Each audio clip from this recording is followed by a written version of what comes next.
Nii, ma väga tänan, et te olete täna siia jõudnud ja ma tean, meil on päris palju osalejaid ka veebi teel, aga nendega täna ma teen natuke teistmoodi. Et me ei tee mitte otseülekannet, nagu me siiamaani oleme teinud, seetõttu ka siin ei ole kaamerat, vaid kui te nüüd äkki vaatasite seda eelmise nädala videot, siis see oli natuke veebis paremini jälgitav, et slaidid olid paremini nähtav ja tekst oli kõrval, et monteerin pärast kokku tänase teksti ja siis need samad slaidid ja nemad saavad niimoodi selle asja kätte. Aga enne, kui me tänasesse teemasse lähme, täna meil emotsionaalne turvatunne, stress, ärevuse maandamine. Et enne, kui me sinna lähme, siis teeme ühe väikse harjutuse teiega. See on selline pisikene harjutus, ma palun teil võib-olla isegi korraks silmad kinni panna, et siis päriselt siia täna kohale jõuda. Et võidki istuda mugavalt, nii nagu, kohe vaata, et sa oleksid mugavalt. Pane jalad hästi kindlalt maha, lase käed rahulikult sülle või siis põlvedele. Pane silmad kinni. Kui ei taha silmad kinni panna, siis võid lihtsalt pilgu maha enda ette suunata. Siis võta hästi sügav sissehingamine niimoodi. Ja hinga aeglaselt välja. Tee veel üks kord aeglane ja rahulik sissehingamine ja pikk pehme väljahingamine. Ja veel üks kord. Hinga aeglaselt sügavalt sisse ja pehmelt hinga välja. Ja kohe tunne, kuidas su terve keha läheb niimoodi pehmemaks. Tunneta, kuidas see tool, millel sa istud, toetab sind igalt poolt, kuidas põrand sind alt kannab. Tunne, et sa ei pea praegu mitte kuhugi minema, sa ei pea midagi tegema, sa oled siin.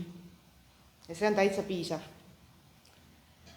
Pane tähele oma keha, kuidas su keha ennast tunneb praegu. Kas on mingeid pingeid kehas? Kas sa tunned väsimust? Kas on mingit rahutust? Kui tahad, võid vaikselt öelda endale, ma tunnen kõike seda, ma märkan seda, ma olen kohal. Nüüd too oma tähelepanu enda sisse. Milliste tunnetega sa täna siia tulid? Kas on midagi, mida sa endas kannad, näiteks rõõmu või ärevust, väsimust, ootust? Et kõik need tunded on siin praegu lubatud ja kõik, mis sinus on, võib siin olla, see on selline turvaline ruum meil ja sa ei pea siin kellegile midagi tõestama ega kellegi eest midagi varjama, võid lihtsalt siin olemas olla. Ja viimaks too oma tähelepanu Jumala ligiolule. Võid mõttes öelda, issand, ma olen siin, ava mu süda, anna mulle rahu. Või lihtsalt jää vaikusesse ja kuula vaikust.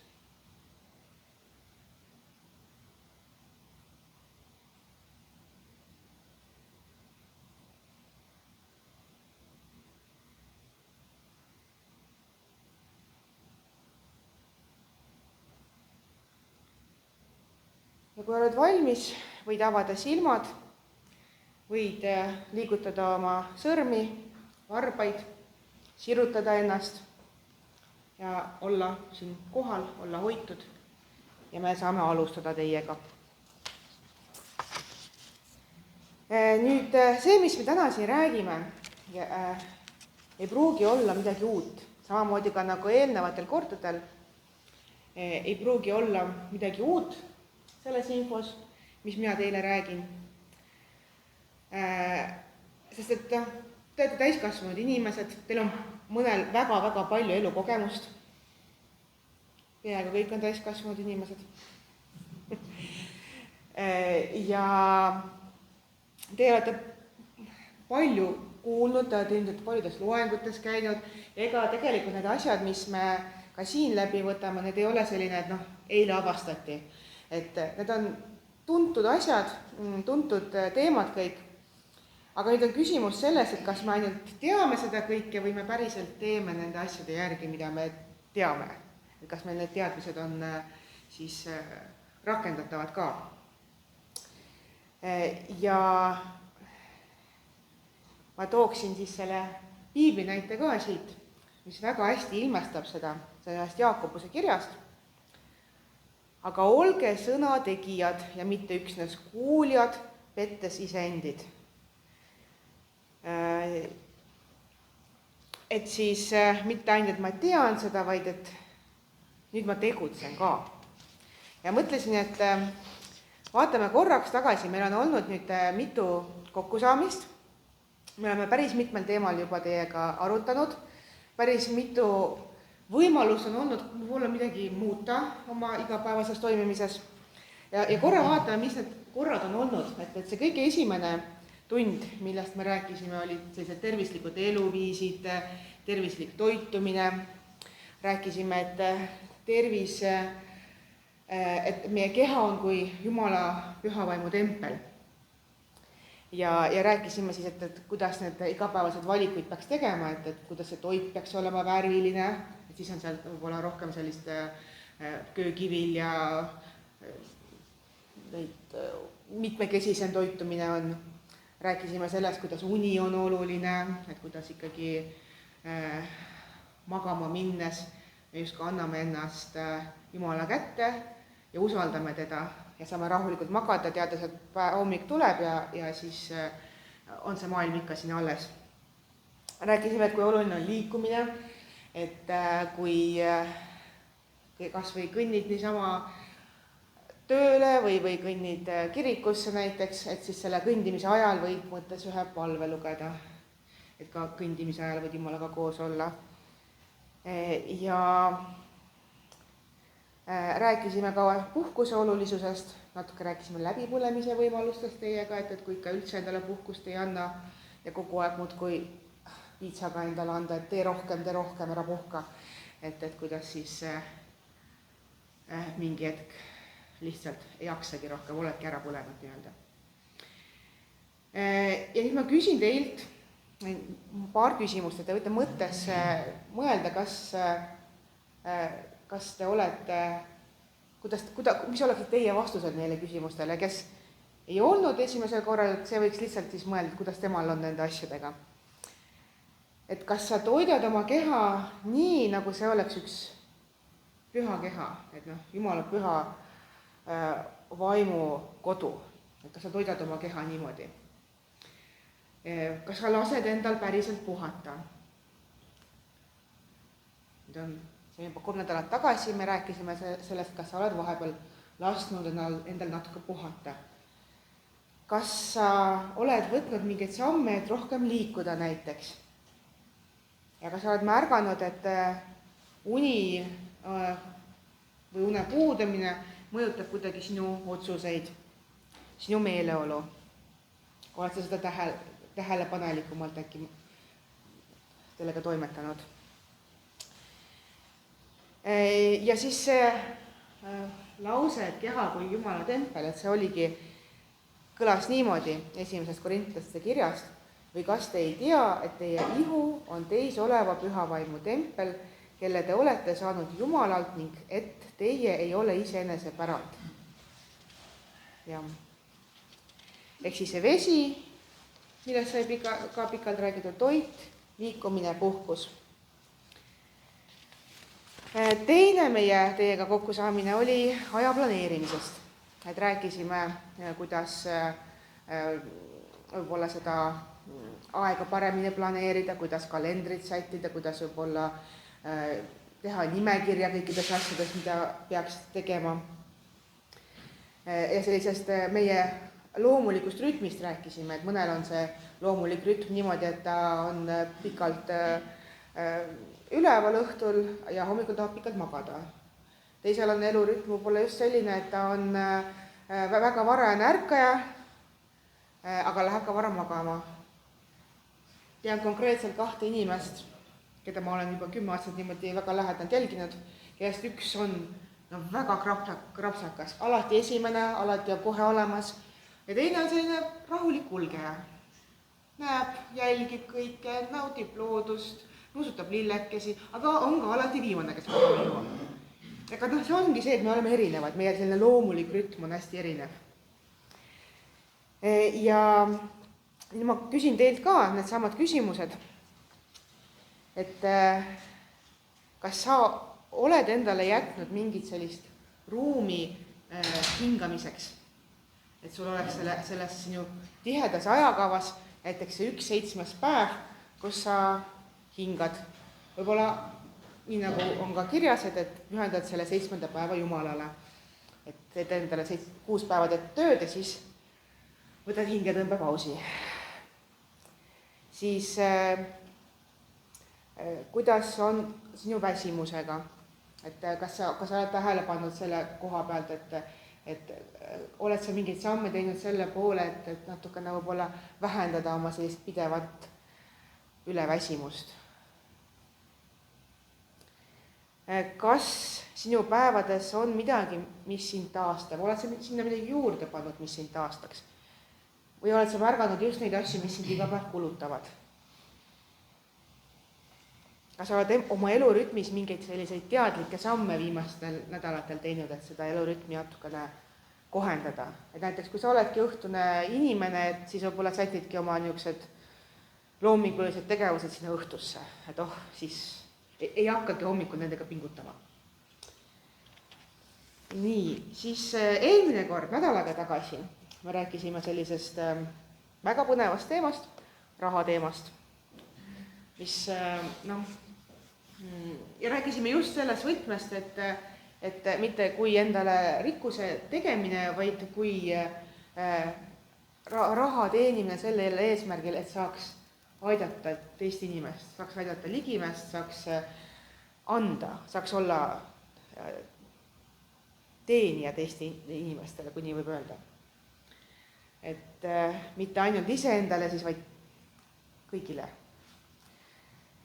Ehk siis me rääkisime rahast kui mitte eesmärgist, vaid sellisest tööriistast, et midagi head teha. Ja nüüd ma küsin sinu käest ka, mõtle korra mõttes järgi, et kas sa tead, kuhu sinu raha läheb. Et me rääkisime ka eelarvest, et kuidas saab näiteks paremini eelarvestada. Mina tean näiteks, et pärast eelmist korda, mina mõtlesin, vaatasin oma eelarve üle, tegin uuesti. Ütlesin, et proovime siis ka selle teistsuguse minu raha.ee eelarve tabeli ära. Kas sa pigem planeerid oma raha või sa reageerid nendele puudujääkidele, mis tulevad, et nüüd on auk, nüüd vaatame, kust see raha võtta. Või sa planeerid ette, et sellist auku ei tule. Kas sa usaldad, et Jumal hoolitseb sinu eest ka rahaliselt? Et annad küll endast parima, aga siiski selle kõige suurema lootuse paned ikka Jumala peale, et tead, et tema hoiab ja kaitseb sind. Ja kas sa tunned, et eelarve mitte ainult ei piira, vaid ka vabastab sind? Ja võib-olla siin kohal, ma ei tea, kui paljud teist seda e-maili lugesid, mis ma hommikul saatsin, aga võib-olla toon veel eraldi välja siin ühe vastuse, mis e-mailide kaudu tuli. Et me küll rääkisime sellest, et me üritame rahasid korda saada, et ligimest aidata ja ligimest teenida, aga mulle väga meeldis see üks vastus, kus toodi välja, et mingi hetk kindlasti tuleb see moment, kus saab väga palju ligimest aidata, aga kuni selle momendini me võime ka siiski niimoodi teha, et kui sa saad oma raha, et sa kohe mingi jupi, nii-öelda 10 panedki ligimest aitamise peale. Üks laste rahalise arvestamise selline õppetund on selline, et annad lapsele 3 purki ja siis kui annad talle natukene raha, ütled, et pane 3 purki. Ühe purgi sisse paned raha, nagu mingi osa sellest rahast, mis sa paned siis kõrvale millegi väga olulise jaoks endale, kui väike laps kogub mingi nuku jaoks näiteks, et see on sinu kogumispunkt, purk. Siis ühe purgi paned selle jaoks, et annetada, et see on sinu annetuspurk. Mille jaoks siis laps tahab ta kirikule annetada või tahab loomade varjupaigale annetada, aga on annetuspurk. Ja siis 3. purk on alles see, mis on siis enda jaoks, enda kulutamiseks, niisugune vaba raha nii-öelda. Et siis see on niisugune lapse eelarve, mis teda ei piira, vaid vabastab. Siis ta saab rahulikult seda ühte purki, teeb, mis tahab. Üldse pole oluline. Nii, aga siis enne kui siis tänasesse teemasse lähme sisse, sellesse emotsionaalsesse turvatundesse, ma loen teile ühe kirjakoha. See on ühest psalmist. See on selline, võite ise ka seda lugeda, aga ma loen ette selle. Kui issand ei ehita koda, tühja vaeva näevad siis ehitajad temaga. Kui issand ei hoia linna, siis valvab valvur ilma aegu. Ilma aegu te tõusete vara üles, istute hilja ülal ning sööte leiba raske vaevaga. Nii see on, issand annab oma armsatele unes. Vaata, lapsed on päris osa issandalt, ihu sugu on tasu temalt. Otse kui nooled sangari käes, nõnda on noor põlvepojad. Õnnis on mees, kes oma nooletuppe nendega on täitnud, ei jää nad häbisse, kui nad vaenlastega kõnelevad väravas. Selline kirjakoht, mis natukene ilmestab seda, et me võime oma inimlike vahenditega kõik ära proovida, aga kui me ainult proovime nii-öelda inimestena ennast aidata, siis me oleme väga piiratud. Et meil jääbki midagi kätte saamata. Et see väike, aga kõige suurem abimees oleks siis Jumala peale lootmine veel. Nii, aga nüüd, kui me tänast teemat vaatame, mis on see emotsionaalne turvatunne. Et mis see üldse on? Mis see emotsionaalne turvatunne? Kuidagi keeruline sõna ju. Emotsioonid ja mingi turvalisus ja mingi tunded ka veel mängus. Et kõik, üks osa ongi see, et miks ma selle pildiga sinna panin, et see võib-olla hästi visualiseerib seda, et see emotsionaalne turvatunne, see peaks olema selline tunne, nagu üks laps võiks tunda oma vanema suhtes. Et ta on kindlalt seal vanema süles, et kui ta ka midagi valesti teeb, siis sellest ei juhtu, ta ei pea kartma seda ema, eks ole, et temaga midagi halvasti juhtub siis, et ta tunneb, et ta on väärtuslik seal süles, et ta võib kõike öelda, kõike väljendada, ta võib nutta, kui ta tahab, ta võib naerda, kui ta tahab, et see on kõik lubatud. Ja ta usaldab oma vanemad, et kui vanem ikkagi ütleb, et ära seda tee, see on sulle paha, siis ta teab, et ilmselt nii ongi. Et see vanem ei manipuleeri temaga, ei alanda teda. Ja et see vanem toetab teda ka raskes olukorras. Ja siis ta saabki rahulikult kasvada ja rahulikult õppida ja teab, et kui ta eksib, et juhtus midagi valesti, et siis see ei tähenda, et teda ei armastata enam. Et selline igapäevases toimetamises, kui selline tunne sul on, siis sul on hea emotsionaalne turvatunne, et sa tunnedki ennast turvaliselt. Kui sa tunned, et sind väärtustatakse, eks ole, kõik need eelnevalt nimetatu, tunned, et sa võid kõike välja öelda ja sellest ei juhtu midagi paha. Tunned, et oled hoitud. Ja võib-olla just see pool, et sa tunned, et sa oled hoitud ka siis, kui tegelikult asjad ei ole korras. Et päris hästi on ennast võimalik tunda ju siis, kui kõik on ümberringi korras. Et kui on nii-öelda kõik rahulik ümberringi, vahendid on olemas, peakate on pea kohal, toit on laual, aga kui asjad ei ole korras, et kuhu sa siis toetud, mis sind siis hoiab? Ja nüüd psalmist 23 siia juurde, mis kõlab sealt siin hästi, et ka kui ma kõnniksin pimedas orus, ei karda ma kurja, sest sina oled minuga, su karjase kepp ja su sau, need trööstivad mind. Selline turvatunne, eks ole, mis võib-olla ma toon näite siinkohal, et oma töös ma pean päris palju vestlema inimestega, kes tunnevad, et nad on täiesti mustas augus, no nii mustas, kui üldse vähegi võimalik on. Ja vahel on minul ka niisugune tunne, et ega ei oskagi rohkemat midagi pakkuda, et ongi must auk. Ja ükskõik, mis pidi me sellele musta augule otsa ka ei vaata, no on must auk. On juba lapsest põlvest suhted kehvad, oli lapsepõlves juba erinevaid traumasid.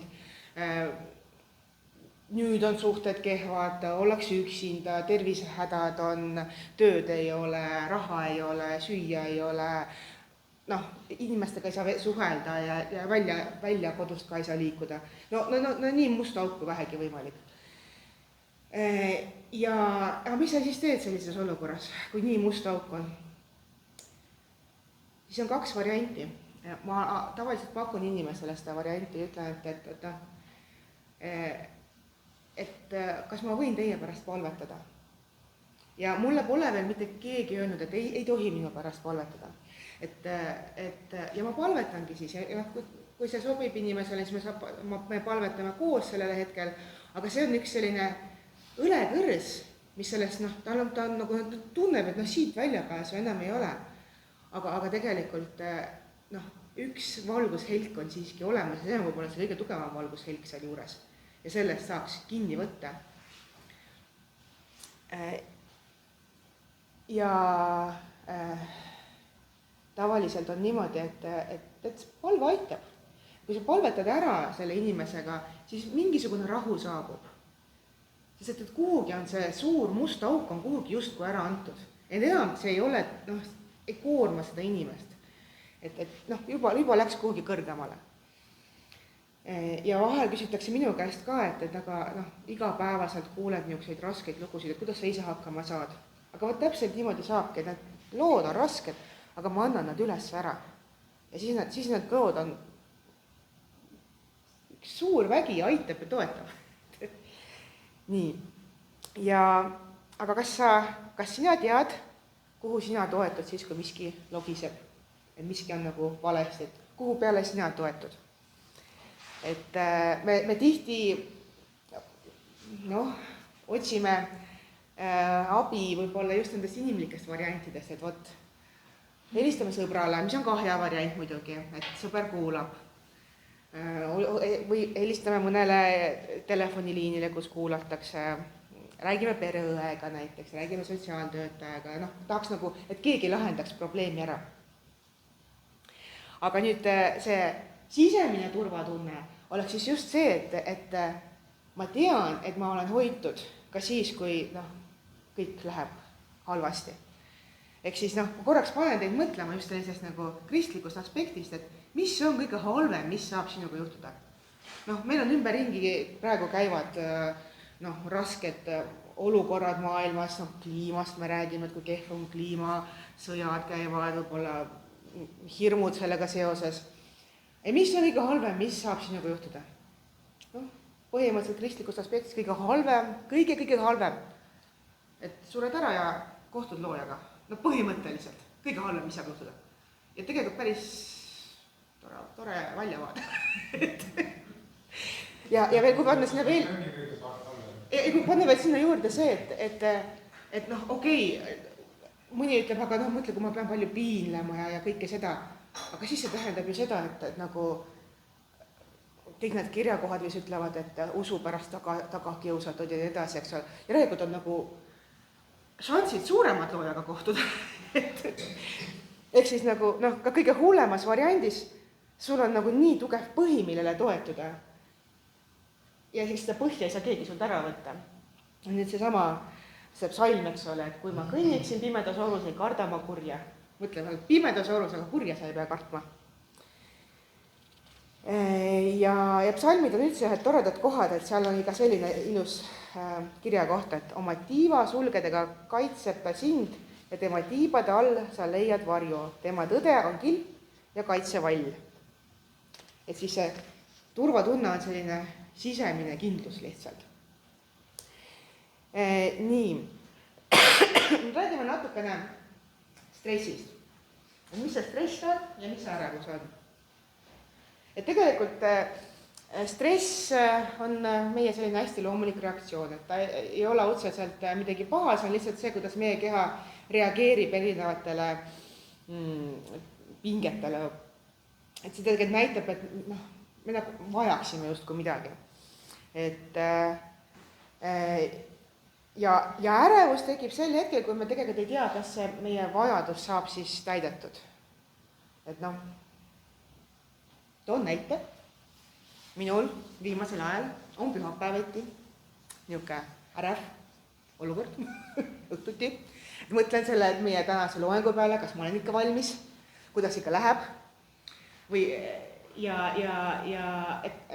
et kas läheb korda, kas net töötab, kas ülekanne saab korda, kas õiged sõnad tulevad suu. Ehk siis tekib teatud ärevus, eks ole. Ja nüüd toome jälle sealt targast raamatust ühe näite, eks ole. Et tulge minu juurde kõik, kes te olete vaevatud ja koormatud ja mina annan teile hingamise. See ei ole nüüd see on ka tore näide, aga mõlemad. Et me võime selle ka lugeda, ärge muretsege ühtegi, vaid teie vajadused saagu kõiges Jumalale teatavaks tänuütlemisega, palumises ja anumises. Et teeme korraks teid ka ärevaks, korraks. Et mõelge korraks nende asjade peale, mis teid ärevaks teevad. Toon näiteid siin. Näiteks kõrgemaks minevad hinnad, töökohtade selline ebastabiilsus, et kas on töö, kas kaob töö, kas üldse leiab tööd, siis pinged, stressid, läbipõlemine, kas arsti saab kätte või ei saa, kas arsti juurde saab aja või ei saa, kuidas selle unega on, kuidas väsimusega on, siis võib-olla see, kuidas see sotsiaalmeedia meid mõjutab, kui me sinna lähme ja sealt uudiseid saame, kui me üksi ennast tunneme või kui me jääme äkki üksi, kui me oleme eraldi teistest, ei saagi inimestega palju kokku, võib-olla selline teadmatus tuleviku suhtes, et mis küll saab, kõik need rahvusvahelised pinged. Aga ärge muretsege ühtegi, vaid teie vajadused saagu kõiges Jumalale teatavaks tänuütlemisega, palumises ja anumises. Ehk siis kõige selle kiuste, et meil on kõik need asjad, mis meie ärevuse lakke võivad lüüa, me saame teha selle palve ja tänada Jumalat kõige selle eest, mis meil on. Ehk siis ka nendel pühapäeva õhtutel, kui ma tunnen, et ei tea, ärevus hakkab tulema, no kohe tead, isegi hingamist tuleb nagu rohkem. ja tänad Jumalat selle eest, mis sul on ja tegeled nende asjadega, millega sa saad midagi teha. Et ilmselgelt ma ei saa pühapäeva õhtul kuidagi moodi mõjutada, kuidas meil siin see olukord välja kujuneb. Aga ma saan näiteks, ma ei tea, perega koos aega veeta, lugeda piiblit, midagi, mida ma saan teha selles olukorras. Aga sellel stressil, mis on niisugune pikaaegsem võib-olla, on ka niisugused tunnused. Et on füüsilised tunnused, kui me, kui ta on teised ka, kõigepealt räägime füüsilistest. Et kõigepealt, sul võib tekkida peavalu. Sul võib mingi muu valu tulla, lapsed tihti ütlevad, et kõht valutab. Tegelikult ei ole fantoomkõhuvalu, tegelikult tal on mure, aga ta väljendab seda, et tal kõht valutab. Sa võid ka olla väsinud, sul võib olla probleeme unega, ärkad vara öösel üles, ei saa üldse magama minna. Su süda lööb kiiremini. Sa oled ärrituv, ütled kellegile halvasti. Su meeleolud võivad üldse kõikuda, ühel hetkel oled meeletult rõõmus, järgmisel hetkel nutad. Sa tunned, et sul on hästi palju koormat kanda ja sa ei taha üldse midagi teha. Hommikul ärkad justkui ja magasid, aga ei taha millegagi pihta hakata. Sa võid hakata liiga palju sööma või siis hoopis teistpidi, sa võid üldse mitte tahta midagi süüa.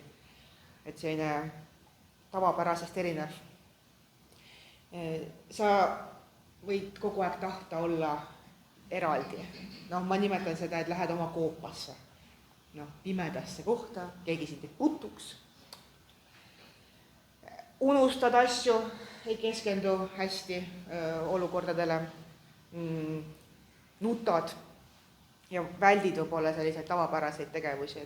Kui oled iga päev kirikus käinud, siis äkitselt enam ei tahagi sinna minna. Ja ärevus on, kuidas ma ütlen, me räägime tavalisest ärevusest, me ei räägi kliinilisest ärevusest, mida arst diagnoosib, millel on ravimeid, vaid see on natuke teistmoodi. Et tihti ka inimesed mulle helistavad ja ütlevad, et neil on ärev tunne ja see on natuke, need on erinevad asjad. Et see, mis võib-olla arst diagnoosib, seal on, kuidas ma ütlen, seal on nagu see on suurem pott või ei oska seda paremini kirjeldada, aga seal on nii palju all, mis põhjustab lõpuks seda ärevust, et ongi vaja arsti abi lihtsalt. Aga me räägime võib-olla sellisest ärevusest, kus on teil kunagi olnud, et näiteks kardad lennukis sõita või kardad mingit eksamit ja kohe näiteks süda läheb pahaks. See ongi see ärev tunne, kohe iiveldab, nii paha on. Hakkad higistama, hakkad värisema võib-olla isegi. Käed lähevad külmaks kohe. Muretsed, et midagi võib halvasti juhtuda ilma, et tegelikult põhjust oleks. Ja mõtled üle asjadest. Et toon ühe näite siin ühest filmist, mis ma olen näinud, aga mis lihtsalt väga hästi ilmestab seda ülemõtlemist. Et mees ja naine kavatsevad abielluda, noored inimesed. See on siis näite filmist. Äkitselt naine ärkab ülesse, kutsub mehe tuppa, et tead, ma nägin nii halba und. Ma nägin, et me sinuga abiellusime.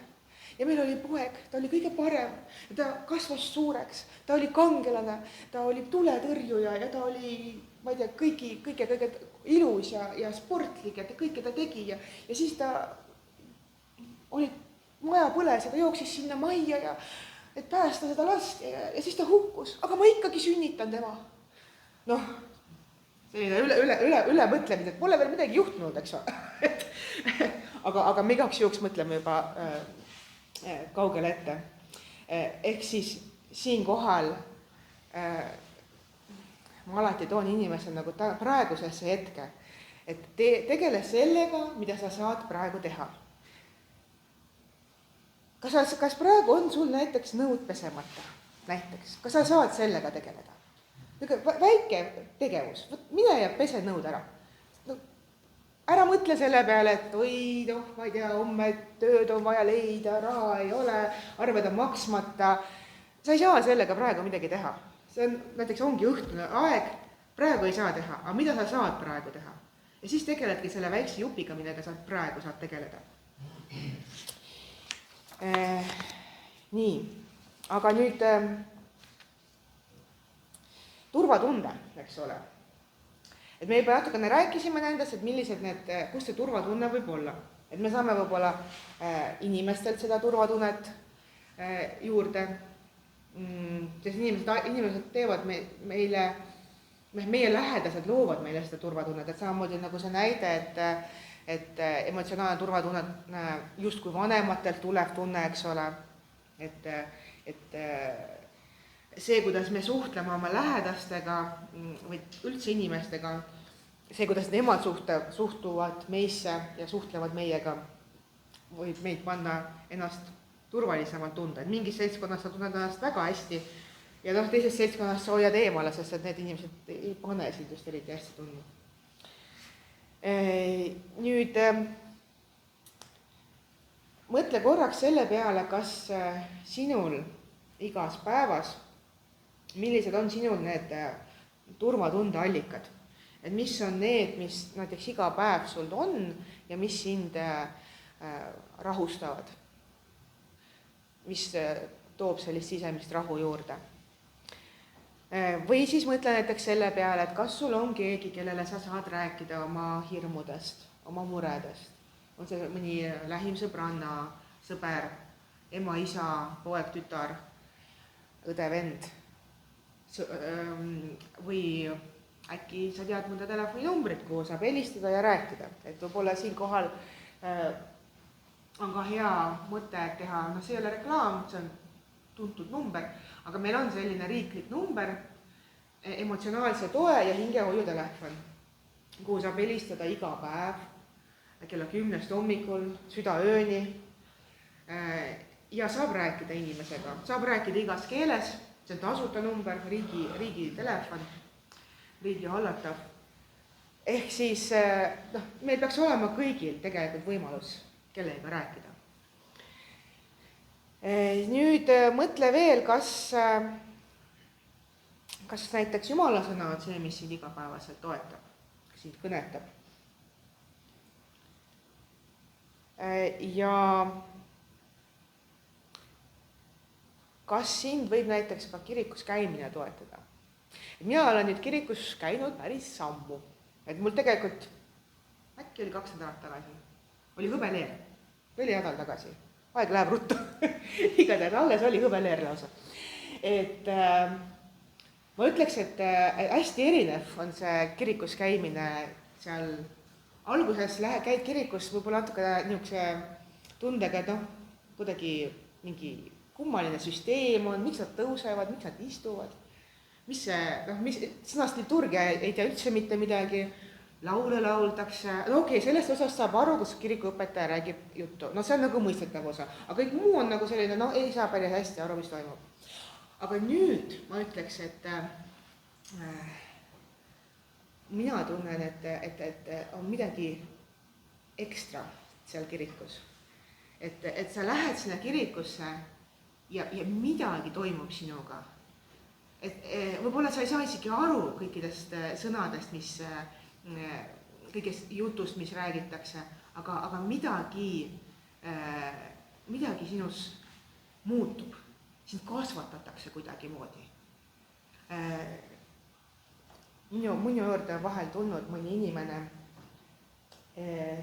kes ei tea, et ma kristlane olen, aga siis mingi hetk saab teada, et ma olen kristlane ja siis ütleb, et ahah, sellepärast sa kogu aeg nii rõõmus oledki.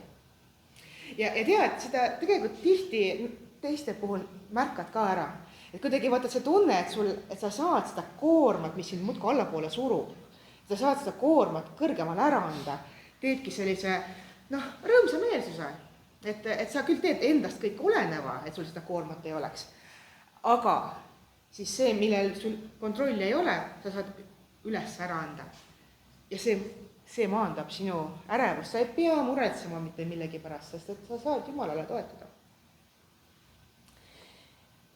Ehk siis, kui me tuleme jälle selle kiriku juurde tagasi, minul eile, küll mitte pühapäeva õhtul, vaid pühapäeva hommikul, oli täitsa ärevus. Täiesti nagu, et kas mul ikka saavad slaidid valmis. Ja siis ma tegin neid slaide, sest et nädal aega on aega slaide teha, aga lastel oli koolivaheaeg, maal oli vaja asjad ikkagi ära lõpetada, et ikkagi talvele vastu minna. Ja ämma juures oli vaja käia, teda oli vaja toetada. Kõik päevad olid nii ära sisustatud, et ma lõpuks tänaseid slaide pidin ühtegi hetke jäänud. Mõtlesin, kirikusse ka enam ei jõua. Ja siis ma tegin neid slaide. Ja mida rohkem ma neid tegin, seda rohkem ma mõtlesin, et nii, Nelli, ei saa. Lõpeta kenasti ära, kirik hakkab kell 12, sul on just seda vaja. Et just see on see, mis sind ära toetab. Ja tead mis? Kuidagi slaidid said, ma ütleks 3 korda kiiremini valmis, kui nad tavaliselt on saanud. Ja mu päev läks ka palju rohkem korda. Ma käisin kirikus ära ja mitte mingit ärevust kuni õhtuni välja, väga hea uni oli ka. Ehk siis midagi, nagu seda ei saa sõnadesse panna, et mis kirikus käies toimub. Aga see osadus, see toetab ikkagi. Kes nüüd juhtus kogemata eile siin kirikus käima? Väga hea jutlus oli. Ja kes ei ole käinud YouTube'is, on täitsa leitav, siis seal oli kirikuõpetaja ütles päris kenasti, et inimese kõige suurem mure on tegelikult see, et ta on padune.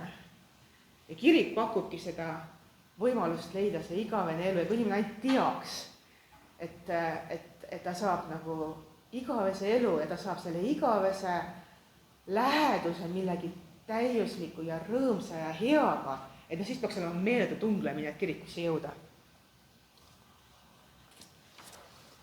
Ja teate mis, kui ma nüüd täna tulin siia ülesse, ma leidsin sealt sellised paberi. Mõtlesin, appikene, see on kohe nagu mulle jäetud sinna. See oli üleval kohvimasina peal, kirjutatud stressi ja ärevuse äratundmine. Mõtlesin, nagu, kes see teadis mulle siia nagu panna. Ma tegelikult tean, et see paber on olnud kauem seal, aga ma kordagi seda tähele pannud. Aga nüüd just vaatasin seda paberit. Ja tegelikult kõik see, millest me siin enne rääkisime, on ka siin täpselt samamoodi välja toodud, et füüsilised märgid, emotsionaalsed märgid, ärrituvus, hirm ja nii edasi. Ja siis mida teha, et kui sul stress on?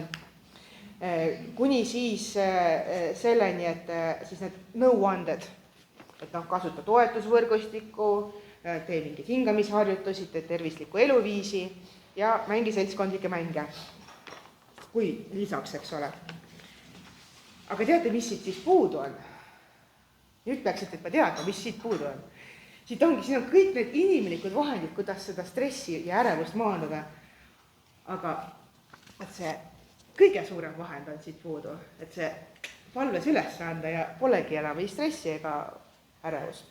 No ikka aeg-ajalt tuleb, me oleme ju kõigest inimesed, aga see on see, mis meid toetab. Ehk siis stressi maandamise tööriistad on. Alustame kõige tähtsam on palve. Ja siis, eks ole, jõuame nende ülejäänud, et liikumine ja hingamine ja ka tänulikkus. Et üks päris hea stressi maandamise tööriist on see ülesloetlemine kõige eest, mille eest tänulik oled. Et mind õpetas päriselt palvetama kunagi Enoch Haamer, kes on nüüd taevariiki läinud, aga see mind nii kõnetas, kuidas tema õpetas palvetada, et kõigepealt mõtled selle peale, mille eest kõige eest oled tänulik. Ja tänadki Jumalat kõige eest, mille eest oled tänulik. Et loetled kõik asjad, mis su elus hästi on, kõik loetled ära. Siis teine osa palvest oleks siis see, et mis siis sa tahad, nii-öelda, et mille pärast sa hakkad palvetama, et mis sa siis palud tervist ja palud kõike, eks ole. Ja siis see kolmas jupp on siis see, et aga sündigu ikkagi sinu tahtmine. Et vaatamata sellele, mida mina kõike tahan, et kõige parem on ikka see, kui just sünnib sinu tahtmine, et siis kindlasti läheb kõik hästi. Et ka siis, kui asjad ei lähe päris nii, nagu mina tahtsin. Nii, aga siis siit toome ka piiblist ühe toreda näite siin koha peal, et heitke kõik oma mure tema peale, sest tema peab hoolt teie eest. Et siis mõtle, kui sina räägid Jumalaga, kas sa lihtsalt loed sõnu või oled mõttes selles palves. Kui vaatame siit pärast palvet liikumise juurde, et kas sa iga päev liigud teadlikud näiteks, ma ei tea, kõnnid iga päev 15 minutit. Kui sul on selline ärevam hetk, kas sa teed teadliku hingamise, tihti kui inimene on muserdunud, tegelikult ka kehahoiak läheb niimoodi, õlad lähevad konksu ja vaatame alla ja kopsud ei saagi eriti õhku sisse võtta. Et nad on natuke sirgemaks ja võtad kopsud õhku täis ja kuidagi maailm on äkitselt palju helgem. Võid ka panna kirja need asjad, mille sa tänulik oled, et tegelikult selline päeviku pidamine on päris hea tööriist, et sa panedki kirja, mitte ainult nagu, mis on juhtunud, vaid paned, mis on hästi olnud. Et see päris võimsad tööriistad. Nii, ja võib-olla teed mõne jalutuskäigu Nii, aga teeme teiega ühe harjutuse veel. See on nüüd üks hea harjutus, et see on nüüd õpetanud mulle Naatan Haamer. Vaata, kuidas Eenok Haamer õpetab midagi, Naatan Haamer on õpetanud midagi, aga nad on tõesti väga tublid. Ja see on nüüd sinu turvalise paiga harjutus. Et nüüd korraks pane ka silmad kinni ja kujuta ette, et sinu ees on üks uks. Ja kui sa selle ukse lahti teed, siis sa satud ühte turvalisse kohta. See on sinu turvaline koht. Et see võib olla sinu kodune tuba või see võib olla mõni metsarada, see võib olla hoopis mingi pehme pilv näiteks või äkki vanaema köök, aga mingi koht, mida sa tunned, et see on selline kõige turvalisem koht, kus ma tunnen, et ma olen kaitstud ja hoitud ja et vaata selles kohas mõttes ringi. Mis värvid on ümberringi, mis helisid sa kuuled, mida sa oma kehaga tunned, kas seal kohas on mõni sulle kallis inimene näiteks. Võib-olla mõtle selle peale ka, et kuidas sa Jumalale seal lähedal oled. Kujuta seda kohta enda jaoks hästi ette ja hinga.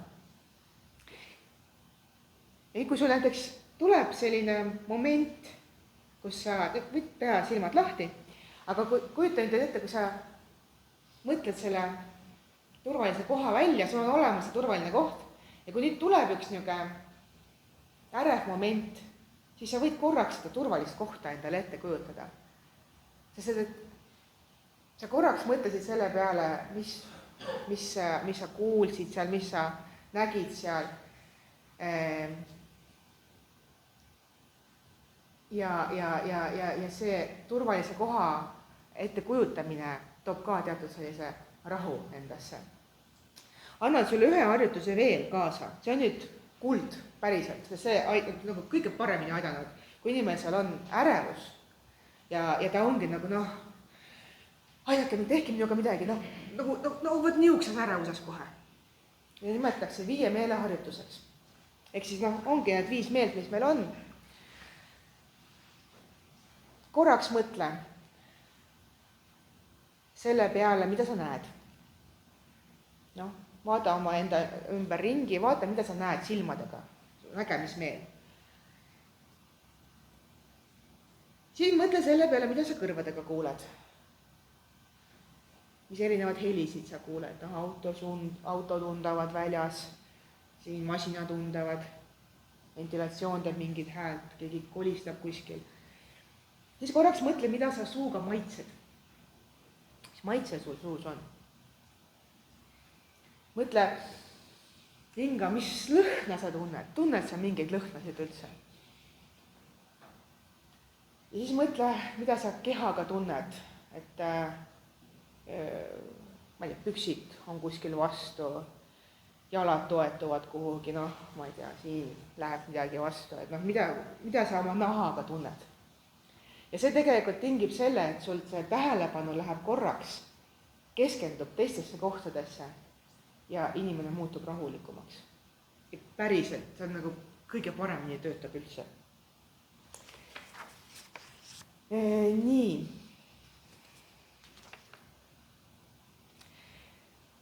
Ärevuse vähendamine siis.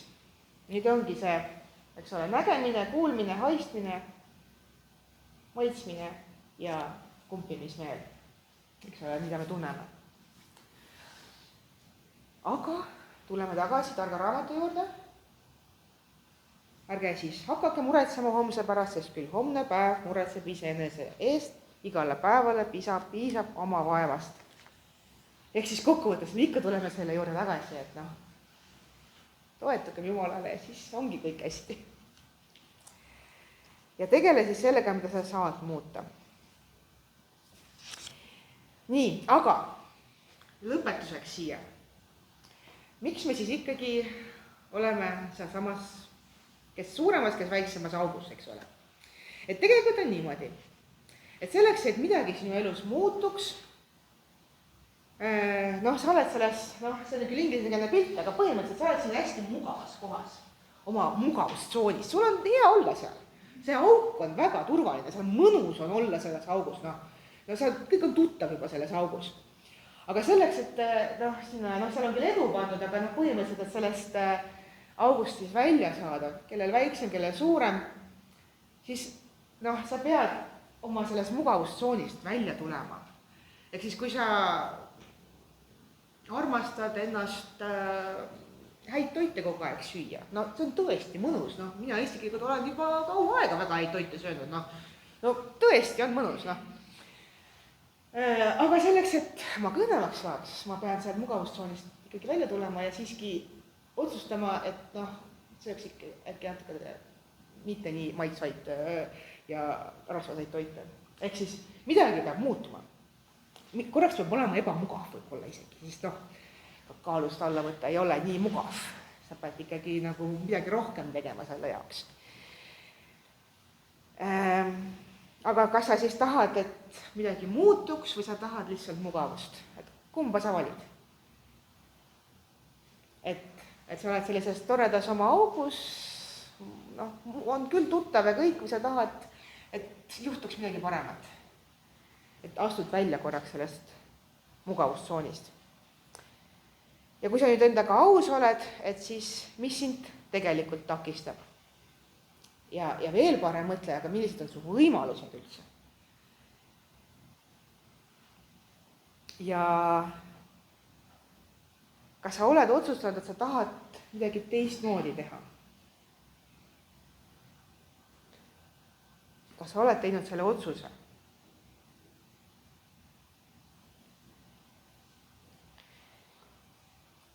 Imeline kirjakoht jälle. Ja ärge muganduge praeguse ajaga, vaid muutuge meele uuendamise teel, et te katsuksite läbi, mis on Jumala tahtmine, mis on hea ja meelepärane ja täiuslik. See ongi vist võib-olla see, kuidas see kirik ikkagi meid kasvatab. Noh, mõtle, iga pühapäev saab midagi sealt targast raamatust juurde. No midagi ikka läheb külge, noh, võiks ju loota nagu, et lõpuks muuta valgemaks või kuidas nüüd öelda, noh. Aga kuidas seda muutust siis hoida? Et noh, tegelikult on ju väga raske mingit muutusi üldse teha. Et see tegelikult peab saama ikka mingit tuge. Jah, jälle ilus kirjakoht. Mõtelgem üksteisele, kuidas üksteist virgutada armastusele ja headele tegudele. Aga just mõtelgem üksteisele. Ehk siis tegelikult, kas sul on äkki, noh, enne korraks küsisin, et kas sul on kellelegi oma muret rääkida näiteks. Aga kes on veel sinu sellised toetusisikud? Et tihti ma ka küsin inimest, et aga kes sul on üldse ümberringi? Sest inimene tihti ütleb, et noh, ma olen täitsa üksi, mul ei ole mitte kedagi, aga siis tuleb välja, et oi, tegelikult mul on lapsed ja tegelikult mul on vend ja veel on üks inimene, kes iga päev mulle helistab. Aga võt selles hetkes, kui me oleme selles augus, me tunnemegi, et me oleme üksi, meil ei ole kedagi. Aga mõtle korraks, et äkki ikkagi on. Ja kui ei ole, no ikka võib olla ka nii, et ei ole. No siis, noh, see on see kirja koht, eks ole. Et üks inimene või üks tegelane, noh, Jeesus Kristus, Jumal, et on ikka olemas sinu jaoks, alati on olemas. Alati toetab, päriselt toetab, noh. Nii, aga siis selline kogukond, eks ole, et miks võib-olla ka kirik toetab, on ka see, et noh, on see üks selline kogukond, see on osadus, et tegelikult me kõik vajame kuuluda. Et siin ühel järgneval korral me ka räägime selles, et kus on sellised erinevad kohad, kuhu me saame kuuluda. Sest noh, inimene ei ole loodud üksi olema, me ei ole üksinda, me oleme osa ühiskonnast, osa perest, osa mingitest korporatsioonidest, mingitest ühingutest, töökohast. Me oleme kogu aeg kuuluva mingitesse gruppidesse ja need kõik grupid toetavad ka meid, saaksid meid toetada. Nii, aga siis mõtle korraks oma tegevusplaani peale siis. Et mõtle, praegu ei pea vastama, aga mis on üks asi, mida sa täna saaksid muuta? No üks asi. No näiteks lähed koju, pesed nõud ära. üks asi näiteks või midagi muud. Aga et teile midagi ilusat ikka veel kaasa anda, mitte et ma nagu juba palju sealt targast raamatust võtsin, aga võtame ühe veel. Jumal on meie varjupaik ja tugevus, meie abimees kitsikuses ja kergesti leitav, sest et ta on kogu aeg olemas, igal pool meie ümber. Nii siinsamas. Ükski abiliin ega abitelefon ega sotsiaaltöötaja või kes iganes pole nii lähedal. et kohe, hops. Saad rääkida ükskõik mis hetkel. Liigud, oled pikutad, kõnnid kuhugi, kogu aeg saad olla mõttes. Nii, aga sellega saab läbi meie see jutuosa, aga ma tahan sinu käest esitada 3 küsimust. Ma korraks vastan nendele ka, eks ma annan sulle ka mingid mõtted kätte vastuste osas. Eriti kergeks läheb. Aga üks küsimus on see, et millal oled tundnud enda emotsionaalselt turvaliselt? No näiteks, et see võib olla siis, kui keegi sind kuulab päriselt, ei katkesta sind, ei anna hinnanguid sulle. Kui sa saad olla koos inimestega, kellele sa ei pea midagi tõestama. Kui sa saad palvetada, olla Jumalale lähedal, isegi kui on raske. Kui sul on mingi selge päevaplaan ja sa tead, et keegi ei nõua sinult rohkem, kui sa suudad anda. Siis teine küsimus, mis ma sinult küsin, kohe hakkame neile ka kordamööda vastama, kes soovib jagada oma kogemusi. Aga milline stressi või ärevuse maandamise viis töötab sinu puhul kõige paremini? Kas siis näiteks jalutamine looduses, metsas, kirjutamine, hingamisharjutused, piiblitekstide kordamine või vestlus mõne usaldusväärse inimesega, kes võib proovi lahendusi pakkuda? Või siis 3. küsimus, mis on üks väike harjumus või muudatus, mida saaksid oma igapäeva ellu lisada, et toetada sisemist rahu ja turvatunnet. Näiteks õhtune vaikuse hetk ilma telefonita, planeerid igasse päeva väikese rõõmu hetke, kas või tee joomine või lühike jalutuskäik, alustan päeva tänulikkuse nimekirjaga, õpin ütlema ei, kui tunnen, et mul pole jõudu.